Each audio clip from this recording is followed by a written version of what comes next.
Hello guys, it's Darkson here with a video about frame traps. Okay, so a person has commented in one of my previous videos wanting to know about frame traps. Okay, so when it comes to frame traps, you gotta know the frames of the game. Okay, so this game runs at 60 frames per second. Okay, there's an app you can get on your phone, and it's called Tekken 7 Chicken, and it has all the frames for all the characters in the game. Okay, so I would consult that app and get all the frames down to hand. Okay, so I'm going to take an example here of Paul with his 1-2 punches. Alright, so on hit, Paul is plus. As you can see, the blue light is still on Katarina for a couple of frames there, so he can carry on if he wants to. She can sidestep as well, but it's still technically Paul's turn. Okay, so I'm going to make her block this, right, and then you'll see the difference in frames now. Okay, so bear in mind that a lot of moves, they are different on hit and on block. So check this out. 1, 2, and you can see Paul still had the light on him for that frame there. So he's -1 or something. So he can also sidestep and whatever, but officially it's not his turn anymore. Okay, so every move in the game has on block hit, on block frames, and on hit frames. Okay, so it's worth looking at. Alright, so in Paul's case, he's got this sway 4, which is plus. Okay, so you'll see a lot of pros, they use this to keep the pressure on and stuff like this. They'll either use the down forward 1 here as well, very good.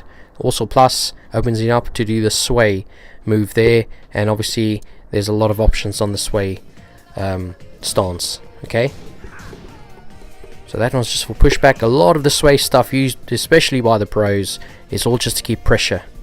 Okay, you know, if the opponent does get a you know, they want to press buttons when they are negative, that opens you up for the counter hit, because he hits you in recovery, basically in your recovery, hence why you get counter hit. Okay,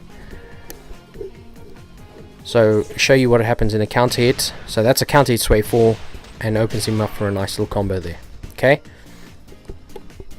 so obviously with a counter hit, gives you a nice big damage as well, nice damage boost. Okay, so we'll have a look here at the sway, you know, and how the sway, and that's the sway 2 there. All of this is just pressure.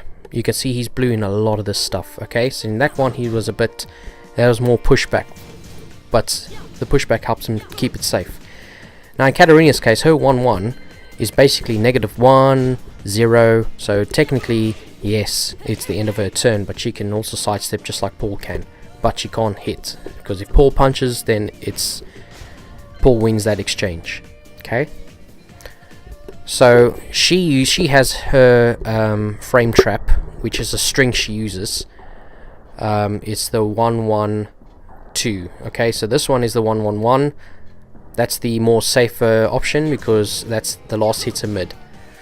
Okay, so the 1-1-2, it's the high move there. So let's show you this in slow motion quickly. So 1, 1, 2. You can see he's blue for quite a while there. Okay, he's at least -4 there, which opens him up to get that knee in, which if he presses any button, it's counter hit right there. Okay, obviously you can sidestep all of that if you know where to sidestep, but it's still tricky because these moves track as well. Right, so let me just show you what the counter hit that knee is, and this is what it does. It crumples you down and you get a nice little combo and nice big damage there. Alright, so this is Katarina's game. She wants that counter hit. Paul will just sit there and pressure you to death until you make a mistake, and then he'll, you know, Dimmer Man, dead first, whatever combo he's gonna give you. You know it's gonna be damage when it's Paul.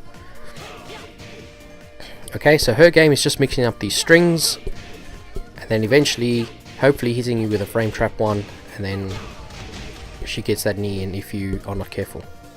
Hope this helps, guys. Cheers.